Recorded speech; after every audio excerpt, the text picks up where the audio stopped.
മുറിച്ചെറുക്കൻ. രചന അവതരണം മിത്രവിന്ദ.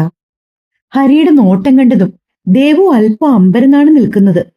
കയ്യിലിരുന്ന മിനറൽ വാട്ടറിന്റെ ബോട്ടില് മേശയുടെ മുകളിലേക്ക് വെച്ചിട്ട് ദേവു വന്ന പോലെ പിന്തിരിഞ്ഞു പോകാൻ തുടങ്ങിയതും ഒറ്റ കുതിപ്പിന് ഹരി അവളുടെ കൈത്തണ്ടയിൽ പിടിച്ച് അവളെ പിന്നിലേക്ക് വലിച്ചിരുന്നു.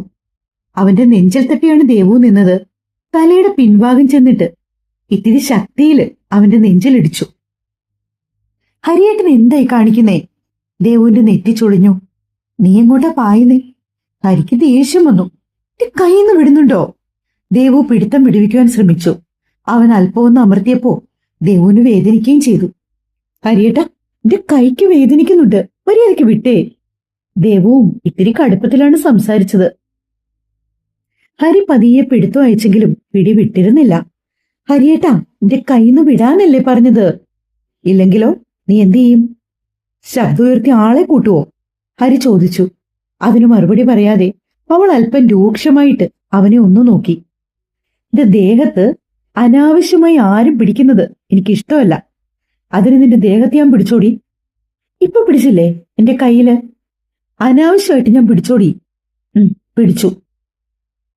ദേവു അവനെ നോക്കാതെ കൊണ്ട് അവളുടെ മുഖം ഒരു വശത്തേക്ക് ചെരിച്ചു പിടിച്ച് പറയുകയാണ്. ഇവിടെ നോക്കടി. ഹരി പറഞ്ഞതും ദേവു അവന്റെ മുഖത്തേക്ക് നോക്കി. നമ്മുടെ കേശവങ്ങണിയാൻ പറഞ്ഞ പോലെ നിന്നെ അങ്ങ് കെട്ടിച്ചു വിട്ടാലോ? നെറ്റി ചുളിച്ചുകൊണ്ട് ദേവു നോക്കിയതും അവന്റെ ചുടികളിൽ എവിടെയോ ഒരു പുഞ്ചിരി മുട്ടിട്ടിരുന്നു. ഏതെങ്കിലും നല്ല ജോലിക്കാരുണ്ടോ നോക്കട്ടെ. മുത്തശ്ശി പറയുന്നത് ഗവൺമെന്റ് ജോലിക്കാരനെ മാത്രം മതിയെന്നാണ്. നിനക്കിപ്പം ജോലിയൊന്നും ഇല്ലാത്ത സ്ഥിതിക്ക് ഗവൺമെന്റ് ഉദ്യോഗസ്ഥനെ കിട്ടാൻ ഇത്തിരി പാടായിരിക്കും. പിന്നെ ഈ ജാതകദോഷമൊക്കെ കാരണം വിവാഹം നടക്കാതെ 10-35 വയസ്സൊക്കെ കഴിഞ്ഞ ഏതെങ്കിലും ചുള്ളന്മാരെ കിട്ടുമെന്ന് നോക്കട്ടെ. നിന്നെ കണ്ടാ വലിയ തിരക്കേടില്ലല്ലോ. 20 വയസ്സല്ലേ പ്രായമുള്ളൂ. ആരെങ്കിലും കൊത്തിക്കൊണ്ടുപോയാൽ ഞങ്ങൾ രക്ഷപ്പെട്ടു. ശല്യം ഒഴിവാക്കാനാണെങ്കിൽ ഞാൻ ഏതെങ്കിലും അനാഥാലയത്തിൽ പോയി ജീവിച്ചോളാം. ആരും എന്നെ കെട്ടിച്ചു വിട്ട് കഷ്ടപ്പെടണമെന്നില്ല. പറയുകയും അവളുടെ വാക്കുകൾ തെല്ലൊന്ന് ഇടറിയിരുന്നു. ഹരി നോക്കിയപ്പോ പെണ്ണിന്റെ കണ്ണൊക്കെ നിറഞ്ഞു തുളുമ്പുന്നുണ്ട്. മൂക്കിൻ തുമ്പ് ചുവന്നു തൊടുത്തു. അതരം പോലും വിറകൊള്ളാൻ തുടങ്ങി. ഇനിയിപ്പൊ കരഞ്ഞിട്ടും പിഴിഞ്ഞിട്ടും ഒന്നും കാര്യമില്ല ദേവൂട്ടി. 28 വയസ്സുവരെ നീ ഇവിടെ നിൽക്കാന്ന് വെച്ചാൽ അതിത്തിരി നീണ്ട കാലയളവാണ്. പിന്നെ 28 വയസ്സിന് മുമ്പ് ജോലി കിട്ടണമെന്ന് യാതൊരു നിർബന്ധവുമില്ല. ഹരിയുടെ മുഖത്തേക്ക് നോക്കി നിൽപ്പാണ് പാവം ദേവു. എടി, നിന്നെ മനസ്സിലാക്കുന്ന ഏതെങ്കിലും പയ്യനാണെങ്കിൽ അയാൾ തുടർന്ന് പഠിപ്പിക്കാനും ഒരു ജോലി നേടി തരാനും ഒക്കെ നിന്നെ ഹെൽപ്പ് ചെയ്യും. അതുകൊണ്ട് നമുക്ക് കല്യാണം ആലോചിക്കാടി. എന്താ നിന്റെ അഭിപ്രായം? ഹരിയേട്ടൻ എനിക്ക് വേണ്ടി കഷ്ടപ്പെടണമെന്നില്ല. ഞാൻ പറഞ്ഞല്ലോ, ഇനിയും ഒരു 8 വർഷം കൂടി ഞാൻ ഇവിടെ നിൽക്കുന്നതില് ഹരിയേട്ടന് ബുദ്ധിമുട്ടുണ്ടെങ്കിൽ പറഞ്ഞാൽ മതി. എവിടേക്കെങ്കിലും ഞാൻ താമസം മാറ്റിക്കൊള്ളാം. ആർക്കും ഞാനൊരു ശല്യം ആവില്ല. അനാഥാലയത്തിലേക്ക് നിന്നെ എടുക്കുമെന്ന് തോന്നില്ല. കാരണം അവര് നമ്മുടെ നാട്ടിൽ വന്ന് അന്വേഷിക്കുമ്പോ നിനക്ക് അമ്മാവൻ 2 അവരുടെ മക്കളുണ്ട്, മുത്തശ്ശിയുണ്ട്. അപ്പൊ അതിന് ഹോപ്പില്ല. ഹരി തന്റെ വലതു കൈ മുഷ്ടി ചുരുട്ടി ഇടം കൈവെള്ളയിലേക്ക് ഇടിച്ചുകൊണ്ടാണ് പറയുന്നത്. എങ്കിൽ പിന്നെ ഏതെങ്കിലും ഹോസ്റ്റലിൽ കൊണ്ടുപോയി ആക്കുവാൻ ഹരിയേട്ടന് സഹായിക്കാൻ പറ്റുമോ? ഹോസ്റ്റലിൽ ആക്കി തരുന്നതിന് ബുദ്ധിമുട്ടില്ല. പക്ഷേ മാസം തോറും ആര് ഫീസ് കൊടുക്കും? ഇവിടെ ഇപ്പൊ എല്ലാവർക്കും വെച്ചുണ്ടാക്കുന്നതിൽ ഒരു വീതം നീയും കഴിക്കുന്നേ ഉള്ളൂ. പക്ഷെ അതുപോലല്ലോ. മാസാമാസം ഹോസ്റ്റലിലേക്ക് ഫീസ് അടച്ചില്ലെങ്കിൽ നിനക്ക് അവിടെ തുടർന്ന് പഠിക്കാൻ പറ്റില്ല. അവൻ പറഞ്ഞതും ദേവു അതേപ്പറ്റി ഒന്ന് ആലോചിച്ചു നിന്നുപോയി. അച്ഛനോട് പറഞ്ഞാൽ എന്തായാലും അച്ഛൻ സമ്മതിക്കത്തില്ല. നീ ഇവിടെ തന്നെ കഴിഞ്ഞാൽ മതിയെന്നേ അച്ഛൻ പറയുള്ളൂ. പക്ഷെ ഇനിയിപ്പോ ഞാൻ എന്തെങ്കിലും ഇതൊന്ന് സഹായിക്കാന്ന് കരുതിയാലും എനിക്കൊരു കല്യാണം കഴിയുന്നതുവരെയേ നിന്നെ ഹെൽപ്പ് ചെയ്യാൻ പറ്റുള്ളൂ. എനിക്ക് ഭാര്യയും മക്കളും ഒക്കെ ആയിക്കഴിഞ്ഞാൽ ഞങ്ങളുടെ ഇടയിലേക്ക് നീ ഒരു ഒഴിയാ ബാധയായി വന്നുപോകും.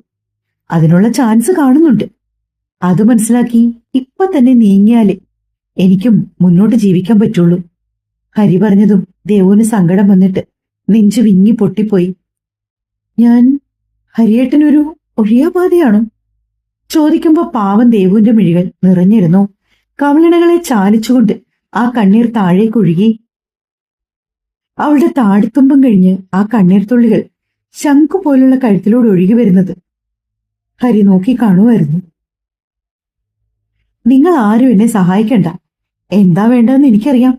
കണ്ണുനീർ തുടച്ചു മാറ്റിക്കൊണ്ട് ദേവു മുഖം തെല്ലൊന്നുയർത്തി പറയുകയാണ്. എന്താ ദേവു, കഠിനമായ ചിന്തകൾ എന്തെങ്കിലും നിന്നെ വേട്ടയാടുന്നുണ്ടോ? ഹരി ഉദ്ദേശിച്ചത് എന്താണെന്ന് ദേവുവിന് മനസ്സിലായി. അതൊന്നും ഓർത്ത് ഹരിയേട്ടൻ പേടിക്കണ്ട. അങ്ങനെ പേടിച്ച് ഞാൻ സ്വയം ജീവിതം തീർക്കാനൊന്നും പോകത്തില്ല. നിങ്ങളുടെ എല്ലാവരുടെയും മുമ്പിൽ ഞാൻ ജീവിച്ച് കാണിക്കും. ഹരിയേട്ടൻ പറഞ്ഞില്ലേ 28 വയസ്സിന് മുമ്പ് ഒരു ജോലി കിട്ടുമെന്ന് എന്താ ഉറപ്പെന്ന്? കിട്ടും, ഉറപ്പായും. ഈ ദേവലക്ഷ്മി ജോലി മേടിച്ചിരിക്കും. മിടുക്കി കുട്ടിയാ നീ. ഇങ്ങനൊരു ലക്ഷ്യം ഉണ്ടെങ്കിലേ നീ ഉറപ്പായിട്ടും ജോലി വാങ്ങിക്കും. അതിന് നിനക്ക് വേണ്ടി എന്ത് ഹെൽപ്പും ഞാൻ നിനക്ക് ചെയ്തു തരും. ഓ മതി, ഹരിയേട്ടന്റെ സഹായമൊക്കെ ധാരാളം മതി. ഇനി ഹരിയേട്ടനും കുടുംബത്തിനും ഞാനൊരു ഒഴിയാബാധയായി നിൽക്കില്ല. എവിടേക്കെങ്കിലും മാറിപ്പോയിക്കോളാം. എവിടേക്ക് പോകും നീ? മുത്തശ്ശിയുടെ അടുത്താണെങ്കിൽ നടപടിയില്ല. ഹേമച്ചിട്ട 3 മാസത്തേക്കുള്ള മുത്തശ്ശിയുടെ തുണിത്തരങ്ങളുമായിട്ടാണ് ഇവിടെ ആക്കിയിട്ട് പോയത്. പിന്നെ നിന്റെ അച്ഛന്റെ വീട്ടുകാര്, അവരുമായിട്ട് നിനക്ക് ഒരു ബന്ധവുമില്ലല്ലോ. പിന്നെങ്ങനെ അങ്ങോട്ട് പോകുന്നേ? ഹോസ്റ്റലിൽ നിൽക്കണമെങ്കിൽ കാശുമില്ല. ഇനി പാർട്ട് ടൈമായിട്ട് എന്തെങ്കിലും ജോലി ചെയ്ത് ജീവിക്കാന്നൊക്കെ മോഹമുണ്ടെങ്കിൽ. ഹരി ഒരു നിമിഷം നിർത്തി. ദേവു അവനെ നോക്കി അരികിൽ തന്നെ നിൽപ്പുണ്ട്. അതും നടക്കും തോന്നില്ല ദേവൂട്ടി. കാരണം 4 മണി വരെ നിനക്ക് ക്ലാസ് ഉണ്ട്. 5 മണിയോടെ ഹോസ്റ്റലിൽ എത്തിയാൽ തന്നെ നീ എന്ത് ജോലിക്ക് പോകും? നിനക്ക് പഠിക്കണ്ടേ? നീ പറഞ്ഞതുപോലെ PSC ടെസ്റ്റൊക്കെ എഴുതി ഗവൺമെന്റ് ജോലി നേടണമെന്നാണെങ്കിൽ നല്ലോണം കഷ്ടപ്പെടേണ്ടി വരും. അതൊക്കെ ഞാൻ നോക്കിക്കോളാം, ഹരിയേട്ടൻ അറിയണ്ട. അവന്റെ അരികിൽ നിന്നും ദേവു തിരിഞ്ഞു നടക്കാൻ തുടങ്ങിയതും ഹരി വാതിൽക്കലേക്ക് ഇറങ്ങി നിന്നുകൊണ്ട് ഒരു കയ്യ് കട്ടിലപ്പടിയിലേക്ക് ഊന്നി വെച്ചു. ഞാൻ പറഞ്ഞത് മുഴുവൻ കേൾക്കാണ്ട് നീ എങ്ങോട്ടാ പായുന്നത്? ഹരിയേട്ട, എനിക്ക് കിടക്കണം, ഒന്ന് മാറിക്കേ. മാറാം, ഞാനൊരു കാര്യം പറയാം. അത് കേട്ടിട്ട് നീ മറുപടി തന്നിട്ട് പൊയ്ക്കോ. ഹരിയേട്ടൻ ഒരുപാട് കാര്യം പറയുന്നുണ്ട്, അതിനൊക്കെ ഞാൻ മറുപടിയും തരുന്നുണ്ട്, കേൾക്കുന്നുമുണ്ട്. ഇനി പ്രത്യേകിച്ച് എന്താണുള്ളത്? എനിക്കിപ്പോ വയസ്സ് 27 കഴിയാറായി. കേശവങ്ങണിയാൻ പറഞ്ഞ ജാതകപ്രകാരം കാത്തിരിക്കണമെങ്കിൽ എനിക്ക് 36 വയസ്സാകും. അതുവരെ കെട്ടാതെ നിൽക്കാനൊന്നും എന്നെ കൊണ്ട് പറ്റില്ല. അതുകൊണ്ട് 6 മാസത്തിനുള്ളിൽ വിവാഹം നടത്താം. നീ പഠിച്ച ജോലിയൊക്കെ മേടിച്ചു കഴിഞ്ഞു മതി. നമ്മുടെ ബാക്കി സെറ്റപ്പ് ഒക്കെ. എന്തു പറയുന്നു? എന്താ നിന്റെ അഭിപ്രായം? ദേവു നോക്കിയപ്പോ തെല്ലും കൂസലും കൂടാതെ ഗൗരവത്തിലാണ് ഹരിയുടെ സംസാരം. പക്ഷെ അവൻ തന്നെ എന്തൊക്കെയോ ആലോചിച്ച് തീരുമാനിച്ച മട്ടാണ്. കേട്ടതങ്ങോട്ട് വിശ്വസിക്കാനാവാതെ തരിച്ചു നിൽക്കുകയാണ് ദേവു. ഡീ, ഞാൻ പറഞ്ഞത് വല്ലതും നീ കേട്ടോ? ഹരി വീണ്ടും ചോദിച്ചതും ഇല്ലെന്ന് ദേവു ചുമൽ ചലിപ്പിച്ചു. നിന്നെ കല്യാണം കഴിക്കാൻ 8 വർഷമൊന്നും കാത്തിരിക്കാൻ എനിക്ക് പറ്റില്ല. അതുകൊണ്ട് ഈ വരുന്ന ഇടവത്തില് നിന്നെ ഞാൻ കെട്ടാൻ പോവാ. ഇപ്പൊ മനസ്സിലായി കാണുമല്ലോ അല്ലേ? ഹരി നോക്കിയതും പാവം ദേവൂട്ടി കണ്ണൊന്ന് ചിമ്മി തുറന്നുകൊണ്ട് അവനെ നോക്കിയപടി നിൽക്കുവാണ്. പാവം ദേവൂട്ടിയുടെ പേടിച്ചരണ്ടുള്ള നിൽപ്പ് കണ്ടതും ഹരിക്കുള്ളിൽ ചിരി പൊട്ടിയെങ്കിലും മുഖത്ത് ദേഷ്യഭാവമാണ്. ഇനി 8 വർഷം കാത്തിരിക്കാൻ എനിക്ക് പറ്റില്ലെന്ന്. അതുകൊണ്ട് നമ്മുടെ വിവാഹം ഉടനെ നടത്തണം. ഹരി വീണ്ടും ആവർത്തിച്ചതും ദേവു കണ്ണുകൾ രണ്ടും അവർത്തി തിരുമ്മിക്കൊണ്ട് ഹരിയെ നോക്കി. നിനക്ക് ഇപ്പോഴും ഞാൻ പറഞ്ഞത് എന്താണെന്ന് മനസ്സിലായില്ലേ? ഹരിയേട്ട, അതൊന്നും ശരിയാവില്ല. ഞാൻ ഒരിക്കലും ഹരിയേട്ടന് ചേർന്നൊരു പെണ്ണല്ല എന്ന് നിന്നോട് ആരാ പറഞ്ഞത്? വേണ്ട ഹരിയേട്ട, എനിക്കതിനോട് താല്പര്യമില്ല. ഏതിനോട്? എന്നെ കല്യാണം കഴിക്കാനാണോ താല്പര്യമില്ലാത്തത്? ഹരി ചോദിച്ചതും ദേവു അതേന്ന് തലകുലുക്കി. നിന്റെ മനസ്സില് ആരോടെങ്കിലും ഇഷ്ടമുണ്ടോ? ഇല്ല ഹരിയേട്ട. പിന്നെന്താ? എന്റെ മനസ്സിൽ ആകെയുള്ളത് സ്വന്തമായി ഒരു ജോലി നേടുക എന്നുള്ളത് മാത്രമാണ്. വിവാഹം കഴിഞ്ഞാലും നിനക്ക് പഠിച്ച് ജോലി മേടിക്കാലോ. അതിനെവിടെ ആരും തടസ്സമായി നിൽക്കില്ല. ഹരി വീണ്ടും പറഞ്ഞു. വേണുമാമയോടും അമ്മയോടും ഞാൻ ഒരിക്കലും നീതികേട് കാണിക്കില്ല ഹരിയേട്ട. പിന്നെ രാധിക ചേച്ചി, സന്ദീപേട്ടൻ, എല്ലാരും എന്നെ മറ്റൊരു കണ്ണിക്കൂടി കാണും. എനിക്ക് മറ്റാരുടെയും കണ്ണും മൂക്കും ഒന്നും കാണാൻ നേരമില്ല. നിനക്കെന്നെ ഇഷ്ടമാണെങ്കിൽ ഞാൻ നിന്നെ വിവാഹം കഴിക്കും. നിന്നോട് ഞാൻ ഇപ്പൊ കാര്യങ്ങളൊക്കെ പറഞ്ഞില്ലേ? 8 വർഷത്തോളം നിന്നെ കാത്തിരിക്കാനൊന്നും എനിക്ക് പറ്റത്തില്ല. അതൊരു നീണ്ട കാലയളവ് തന്നെയാണ്. എനിക്കും പ്രായം മുന്നോട്ടാ. ഇവിടെ ആരെങ്കിലും വിവാഹം ആലോചിക്കുമ്പോ മറുപടി പറയാൻ ഒന്നും ഇല്ലാതാകും. ഹരിയേട്ടാ, ഞാൻ പറയുന്നത് കൊണ്ട് അഹങ്കാരമാണെന്ന് തോന്നല്ലേ? നമ്മൾ തമ്മില് അത് വേണ്ട ഹരിയേട്ടാ. അത് ശരിയാവില്ല. ഇനി എന്നോട് ഹരിയേട്ടൻ ഇക്കാര്യത്തെപ്പറ്റി ചോദിക്കരുത്. ചോദിച്ചാൽ എനിക്ക് സങ്കടമാകും. പ്ലീസ്. ദേവുവിന്റെ മുഖത്തേക്ക് നോക്കിയപ്പോ അവന് തോന്നിയത് അവൾ ആകെ കൂടി ഒരു സങ്കടഭാവത്തിലാണ് നിൽക്കുന്നതെന്നാണ്. അവനും ആ പെൺകുട്ടിയോട് പാവം തോന്നിപ്പോയി. ശരി, നീ പോയിക്കോ, പോയി കിടന്നു. ഹരിയേട്ടൻ എന്നോട് പിണക്കം കാണിക്കരുത്, എനിക്കത് സഹിക്കാൻ പറ്റില്ല, അതുകൊണ്ടാ. നീ പോയി കിടന്നോ. ഹരി വീണ്ടും അത് തന്നെ ആവർത്തിച്ചു. പക്ഷേ അവന്റെ മുഖത്തെ മാറ്റി ദേവുട്ടി ശ്രദ്ധിച്ചിരുന്നു. മുറിയിൽ നിന്ന് ഇറങ്ങിയ ശേഷം കോണിപ്പടിയുടെ അരികിലായി ചെന്നിട്ട് ദേവു ഒന്ന് തിരിഞ്ഞു നോക്കിയപ്പോ ഹരി വാതിലടയ്ക്കുന്നതാണ് അവൾ കണ്ടത്. ആ രാത്രിയിൽ ഒരുപോലെ കണ്ണടയ്ക്കാൻ പോലും ദേവുവിന് കഴിഞ്ഞിരുന്നില്ല. കുറേ സമയം തിരിഞ്ഞും മറിഞ്ഞും കിടന്നു.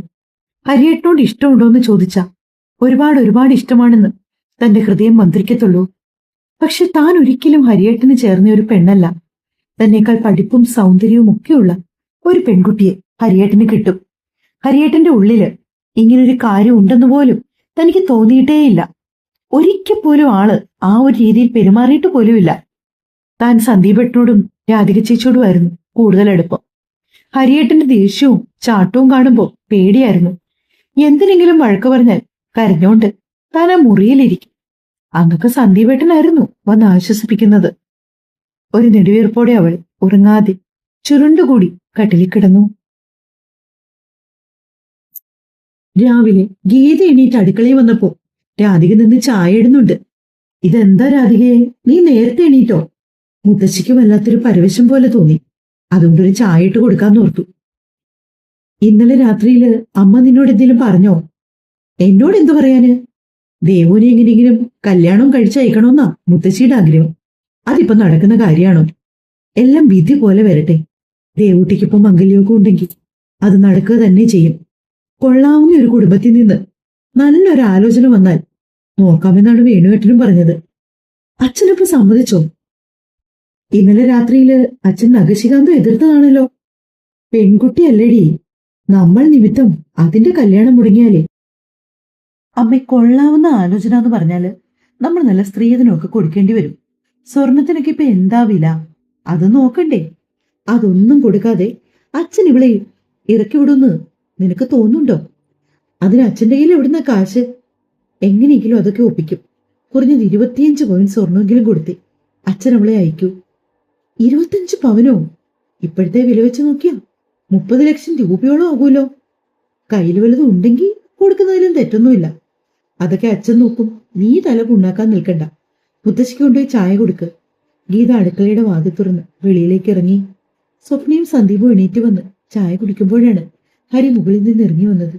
അമ്പലത്തിൽ പോകാൻ ഇറങ്ങിയതാണെന്ന് അവനെ കണ്ടപ്പോ തന്നെ മനസ്സിലായിരുന്നു. മിക്ക ഞായറാഴ്ചകളിലും ഹരി അയ്യപ്പൻ കോവിലിൽ പോകാറുണ്ട്. ദേവു മുറിയിൽ ഇരിക്കുമ്പോഴാണ് ഹരിയുടെ ബൈക്ക് സ്റ്റാർട്ടാവുന്ന ശബ്ദം അവൾ കേട്ടത്. ജനാലയുടെ കർട്ടൻ വകഞ്ഞു മാറ്റി പുറത്തേക്ക് നോക്കിയപ്പോഴേക്കും ഹരി ഗേറ്റ് കടന്നു പോയിരുന്നു. തലേ ദിവസത്തെ ഓർമ്മകൾ അവളെ വല്ലാതെ അലട്ടുന്നുണ്ടായിരുന്നു. ഇനി ഹരിയേട്ടന്റെ മുഖത്തേക്ക് നോക്കാൻ പോലും വലിയ ബുദ്ധിമുട്ടാണ്. ദേവൂട്ടി, ഇതെന്താ എണീക്കാൻ ഇത്ര താമസം? മുത്തശ്ശി വന്ന് വാതിലിൽ മുട്ടിയപ്പോൾ ദേവു ഓടിച്ചെന്ന് വാതിൽ തുറന്നു. എന്താ പറ്റിയ മോളെ, നീ എന്താ എണീക്കാൻ വൈകിയേ? ഗീതയോട് ചോദിച്ചപ്പോ നീ ഇതേ വരയ്ക്കും എണീറ്റില്ലെന്ന് പറഞ്ഞു. ഒന്നുമില്ല മുത്തശ്ശി, കിടന്നങ്ങ് ഉറങ്ങിപ്പോയി. മുത്തശ്ശി ചായ കുടിച്ചോ? ഞാൻ വെളുപ്പാങ്കാലത്തെ കുടിച്ചു. എനിക്കെന്തോ വല്ലാത്ത പരവശം പോലെ. അവർ ദേവുവിന്റെ മുറിയിലേക്ക് കയറി വന്നു. ബെഡ്ഷീറ്റൊക്കെ മടക്കി തലയിണയ്ക്ക് മുകളിൽ വെച്ചിട്ടുണ്ടവൾ. അവരെ കട്ടിലേക്ക് വന്നിരുന്നു. മോൾക്ക് മുത്തശ്ശിയോട് പിണക്കമുണ്ടോ? എന്തിനാ മുത്തശ്ശി? ഞാൻ എന്തിനാ എന്റെ മുത്തശ്ശിയോട് പിണങ്ങുന്നത്? ഇന്നലെ ഞാൻ കല്യാണക്കാരിയൊക്കെ പറഞ്ഞില്ലേ? മോൾക്ക് ദേഷ്യമായോ? ഇല്ലെന്നേ, കേശവങ്ങണിയാൻ പറഞ്ഞ കാര്യങ്ങളല്ലേ മുത്തശ്ശി ഇവിടെ എല്ലാരോടും പറഞ്ഞത്. അതൊന്നും സാരമില്ല മോളെ. നല്ല ഏതെങ്കിലും ആലോചന വന്നാൽ നീ അതങ്ങ് സമ്മതിച്ച് തന്നേക്കണം. എതിർത്തൊന്നും പറയരുത്. നിന്നെ ആരുടെയെങ്കിലും കയ്യിൽ ഏൽപ്പിച്ചിട്ട് കണ്ണടച്ചാൽ മതിയെന്നാണ് ഞാൻ ദൈവത്തോട് സദാസമയവും പ്രാർത്ഥിക്കുന്നത്. അവർ ദേവൂട്ടിയുടെ കൈകൾ ചേർത്ത് പിടിച്ചുകൊണ്ട് പറഞ്ഞു. പാർക്കുട്ടിയമ്മ ദേവുവിന്റെ മുമ്പിലിരുന്ന് കരഞ്ഞപ്പോ അവൾക്ക് സങ്കടം വന്നു. മോളെ, എനിക്കിനി ഈ ഒരു ആഗ്രഹം കൂടി മാത്രമേ ബാക്കിയുള്ളൂ. നീ സമ്മതിക്കണം. അവർ വീണ്ടും കരയുന്ന കണ്ടപ്പോ പാവം ദേതു നിസ്സഹായായി മാറി. മുത്തശ്ശി, കൊള്ളരുതാത്തവന്റെ കൂടെയൊന്നും നിന്നെ അയക്കില്ല മോളെ. നിനക്ക് ചേരുന്ന നല്ലൊരു പയ്യന്റെ ആലോചന വന്നാല് എല്ലാരും കൂടി അതങ്ങ് നടത്തിവിടും. എന്റെ മോള് ദയവ് ചെയ്ത് എതിര് പറയല്ലേ. നിന്നെ ഇവിടെ ഒറ്റയ്ക്കാക്കി ഞാൻ പോകേണ്ടി വന്നാലേ എന്റെ ശ്രീദേവിയുടെ ആത്മാവ് പോലും വിഷമിക്കും. ഈ മുത്തശ്ശിക്ക് നിന്നെക്കുറിച്ച് ഓർക്കുമ്പോ അത്രയ്ക്ക് ദണ്ണമുണ്ട് മോളെ. പാർക്കുട്ടിയമ്മ അവളെ കെട്ടിപ്പിടിച്ച് പിന്നെയും കുറേ സമയം കരഞ്ഞു. അങ്ങനെ കുറേ സമയം പാർക്കുട്ടിയമ്മ ആ മുറിയിലിരുന്ന് പദം പെറുക്കി. ഒടുവിൽ ദേവൂട്ടി അവരുടെ ഇംഗിതത്തിന് വഴങ്ങി. കല്യാണത്തിന് സമ്മതം മൂളി. സാരമില്ല, മുത്തശ്ശി വിഷമിക്കൊന്നും വേണ്ട, എണീറ്റ് വാ, നമുക്ക് അപ്പുറത്തേക്ക് പോകാം. അങ്ങനെ ഇരുവരും മുറിയിൽ നിന്ന് പുറത്തേക്ക് ഇറങ്ങി വന്നു. സ്വപ്നം മുറ്റമടിച്ചു വരുവാണ്. രാധിക കുഞ്ഞിന് പാലും ബിസ്ക്കറ്റും കൊടുത്തുകൊണ്ട് അടുക്കളയിൽ നിൽപ്പുണ്ട്. ഗീതയും കാലത്തെ ഭക്ഷണം ഉണ്ടാക്കുന്ന തിരക്കിലായിരുന്നു. ദേവുവിന്റെ കരഞ്ഞു കലങ്ങിയ മിഴിക കണ്ടപ്പോ ഗീതയ്ക്ക് എന്തോ പന്തികേട് പോലെ തോന്നി. മോളെ ദേവൂട്ടി, എന്തു പറ്റി? നിന്റെ മുഖം എന്താ വല്ലാതിരിക്കുന്നേ? നീ കരഞ്ഞോ? അവർ ചോദിച്ചതും ദേവു ഒരു വിളറിയ ചിരി ചിരിച്ചു. ഒന്നും പറയാതെ കൊണ്ട് പുറത്തേക്കിറങ്ങി പോവുകയും ചെയ്തു. പാർക്കുട്ടിയമ്മയെ കണ്ടപ്പോ ഗീതയ്ക്കും ചെറിയ നീരസം തോന്നി. എങ്കിലും അമ്മായിയമ്മ ആയതുകൊണ്ട് അവർ ഒന്നും ചോദിക്കാതെ ജോലികൾ തുടർന്നു. പല്ല് തേച്ച് മുഖം കഴുകി ദേവു കയറി വന്നപ്പോ ഗീത പുട്ടുണ്ടാക്കി വെക്കുകയാണ്. കടലക്കറിയും റെഡി ആയിട്ടുണ്ടായിരുന്നു. മോളെ, ഇതെല്ലാം എടുത്ത ഡൈനിങ് ടേബിളിലേക്ക് വെക്ക്. അമ്മായി ചായ കൂടി ഉണ്ടാക്കാം. ഹരി വന്നു തോന്നുന്നു. മുറ്റത്ത് ഹരിയുടെ ബൈക്കിന്റെ ശബ്ദം കേട്ടു. അമ്പലത്തിൽ പോയിട്ട് അവൻ മടങ്ങി വന്നതാണ്. ദേവു പെട്ടെന്ന് തന്നെ ഡൈനിങ് ടേബിളിലേക്ക് പുട്ടും കടലക്കറിയും ഒക്കെ കൊണ്ടുവന്ന് വെച്ചു. അപ്പോഴാണ് ഹരി കയറി വരുന്നത്. ദേവു പതിയെ മുഖമുയർത്തി അവനെയൊന്ന് നോക്കി. എന്നാൽ അവളെ ഒന്ന് ശ്രദ്ധിക്കുക പോലും ചെയ്യാതെ ഹരി നേരെ മുകളിലേക്ക് കയറിപ്പോയി. അത് കണ്ടതും ദേവുവിന്റെ ഹൃദയത്തിൽ ഒരു കൊളുത്തി വലിക്കൽ പോലെ തോന്നി. ഹരിയേട്ടന് ദേഷ്യമായി നമ്മൾക്ക് മനസ്സിലായി. ദേവുവിന്റെ മുഖം വാടി. ഹരി, ഗീത ഉച്ചത്തി വിളിച്ചു. ആ എടാ, ദേ വന്ന് കഴിക്കാൻ നോക്കടാ. വരുവാ. 5 മിനിറ്റ് കഴിഞ്ഞപ്പോഴേക്കും ഹരി മുകളിൽ നിന്നും താഴേക്ക് ഇറങ്ങി വന്നു. മുത്തശ്ശിയാണെങ്കിൽ ആ സമയത്താണ് ദേവൂട്ടി വിവാഹത്തിന് സമ്മതിച്ച വിവരം എല്ലാവരോടും പങ്കുവയ്ക്കുന്നത്. മോളെ ദേവൂട്ടിയെ വേണുമാമ വിളിക്കുന്ന കേട്ട് ദേവു ഡൈനിങ് റൂമിന്റെ അടുത്തേക്ക് വന്നു. പാവത്തിനെ വല്ലാണ്ട് വെറുക്കുകയാണ്. തൊണ്ടയൊക്കെ വറ്റി വരളും പോലെ മുഖത്തും ദേഹത്തും ഒക്കെ വിയർപ്പ് കണങ്ങൾ പൊടിയുന്നുണ്ട്. സത്യമാണോ മോളെ, നീ വിവാഹത്തിന് സമ്മതിച്ചോ? അയാൾ ചോദിച്ചതും ഹരി ഒഴികെ എല്ലാ കണ്ണുകളും അവളുടെ നേർക്കാടി. വേണുമാമേ, അത് പിന്നെ മുത്തശ്ശിക്കാകെ സങ്കടം, അതുകൊണ്ടാ. ഞാന് വിക്കി വിക്കി പറയുകയാണ് ദേവു. നിനക്ക് പഠിക്കണമെന്നൊക്കെ ഇന്നലെ പറഞ്ഞതല്ലേ മോളെ? എന്നിട്ടിപ്പോ? അതിന് മറുപടിയൊന്നും പറയാതെ ദേവു മുഖം താഴ്ത്തി. ആ, സാരമില്ല, മോൾക്ക് വിധിച്ചതാണെങ്കിൽ ഈ ഇടവത്തിന് മുന്നേ കല്യാണം നടക്കും. ഗീതയും അഭിപ്രായപ്പെട്ടു. മുറ്റമൊക്കെ അടിച്ചു വാരി കഴിഞ്ഞ് അകത്തേക്ക് കയറി വന്ന സ്വപ്നയും കേട്ടു ദേവുവിന്റെ സംസാരം. ഒരു രാത്രി കൊണ്ട് ദേവുവിന്റെ ആഗ്രഹങ്ങളും സ്വപ്നങ്ങളും ഒക്കെ തകർന്നോ? ഇതെന്താ പെട്ടെന്നൊരു മറുമായം? സ്വപ്ന ചോദിച്ചതും സന്ദീപ് അവളെ ദഹിപ്പിക്കും മട്ടിൽ ഒന്ന് നോക്കി. സന്ദീപേട്ടൻ എന്തിനാ എന്നെ നോക്കി പേടിപ്പിക്കുന്നത്? ഞാനുള്ള കാര്യമല്ലേ പറഞ്ഞേ. ഇന്നലെ മുത്തശ്ശി കാര്യം പറഞ്ഞപ്പോ ദേവു എന്തൊരു ബഹളമായിരുന്നു. പഠിക്കണം, ജോലി മേടിക്കണം, സ്വന്തം കാലിൽ നിൽക്കണം. 38 വയസ്സായാലും ശരി, ജോലി മേടിച്ച ശേഷമേ ഉള്ളൂ വിവാഹം എന്നൊക്കെ പിളക്കിയതല്ലേ. അതുകൊണ്ട് ഞാനിപ്പോ ചോദിച്ചതേ ഉള്ളൂ. എന്തിനാടി ദേവുട്ടിയുടെ കാര്യത്തിൽ ഇടപെടാൻ പോകുന്നേ? നീ നിന്റെ കാര്യം നോക്കിയപ്പോരെ? സന്ദീപ് കയർത്തുന്നു.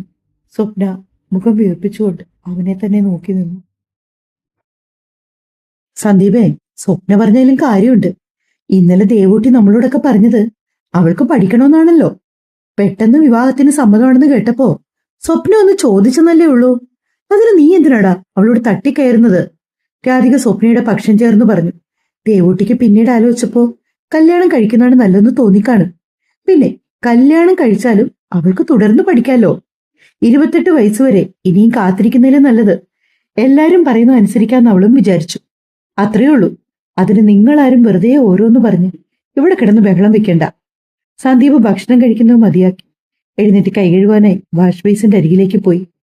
നല്ല പയ്യന്മാരാരെങ്കിലും ഉണ്ടോന്ന് നീ ഒന്ന് അന്വേഷിക്കേ. കേട്ടോ വേണു? പാറക്കുട്ടിയമ്മ പറഞ്ഞതും വേണു ദേവിയുടെ മുഖത്തേക്ക് നോക്കി. നിസ്സഹായായി നിൽക്കുന്ന ആ പാവത്തിനെ കണ്ടപ്പോ വേണുവിന് വല്ലാത്ത സങ്കടം തോന്നി. മനുഷ്യന്റെ കാര്യമാണല്ലോ, ആർക്ക് വേണമെങ്കിലും എന്തു വേണമെങ്കിലും എപ്പോ വേണമെങ്കിലും സംഭവിക്കാം. തനിക്ക് എന്തെങ്കിലും പറ്റിയാൽ ഭാവിയിൽ ദേവൂട്ടിയുടെ കാര്യത്തിൽ എന്തെങ്കിലും പ്രശ്നങ്ങൾ ഉണ്ടാകുമെന്ന് പാർക്കുട്ടിയമ്മ ചിന്തിച്ചു പോയി. അതുകൊണ്ടാണ് അവർ ഇക്കാര്യം ഇപ്പൊ തന്നെ എടുത്തിട്ടതും. കൂടാതെ അവളുടെ ജാതകപ്രകാരവും 20-ാമത്തെ വയസ്സിൽ മംഗല്യയോഗം കാണുന്നുമുണ്ട്. എന്റെ മഹാദേവ, ദേവൂട്ടി ഒരു പാവമാ. അവൾക്ക് നന്മ മാത്രമേ വരുത്താവുള്ളേ. അവർ മൂകമായി പ്രാർത്ഥിച്ചു. കഴിക്കുന്നില്ല മോളെ? ഗീത ചോദിച്ചതും കുറച്ച് കഴിഞ്ഞു മതിയെന്ന് അമ്മായിയോടായി പറഞ്ഞുകൊണ്ട് ദേവു അടുക്കളയിലേക്ക് പിൻവാങ്ങി. അവൾക്ക് നല്ല വിഷമമുണ്ട്. പിന്നെ വേറെ നിവൃത്തിയില്ലാത്തത് കൊണ്ട് ഞാൻ എന്റെ മോളെ നിർബന്ധിച്ചത് വേണു. അമ്മ ഓരോന്നൊക്കെ പറയുന്നുണ്ടെങ്കിലും വേണുവിന് ദേഷ്യമായിരുന്നു. പിന്നെ അങ്ങോട്ടും ഇങ്ങോട്ടും പറഞ്ഞാൽ വഴക്കാകൂലോ എന്ന് കരുതി മുത്തശ്ശി വിളിച്ചതും അവൻ മുഖമുയർത്തി അവരെ നോക്കി. എടാ മോനെ, നീ എന്താ ഒന്നും പറയാത്തത്?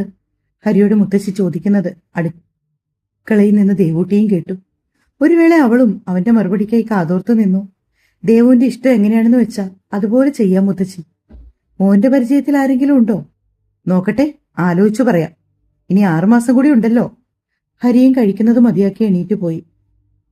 ചിറ്റേ, അമ്മുക്കുട്ടി വന്നു വിളിച്ചപ്പോ ദേവു അവളോടൊപ്പം അടുക്കളയുടെ പിന്നാമ്പുറത്തേക്ക് ഇറങ്ങിച്ചെന്നു. മൂവാണ്ട മാമി കുറേ മാങ്ങ പഴുത്തു കിടപ്പുണ്ട്. 1-2 എണ്ണമൊക്കെ നിലത്ത് വീണ് കിടന്നത് അമ്മുക്കുട്ടി പെറുക്കി എടുത്തുകൊണ്ടുവന്ന് ദേവുവിനെ ഏൽപ്പിച്ചു. കാലത്തെ മാങ്ങയൊന്നും കഴിക്കണ്ടാട്ടോ, വയറുവേദനിക്കും. അവൾ തലകുലുക്കിക്കൊണ്ട് ആ മാമ്പഴം എടുത്ത് അതിൽ പറ്റിപ്പിടിച്ച ചെറിയ മണൽത്തരികളൊക്കെ കുഞ്ഞി കൈകൊണ്ട് തുടച്ചു മാറ്റിക്കൊണ്ട് ദേവുവിന്റെ പിന്നാലെ നടന്നു.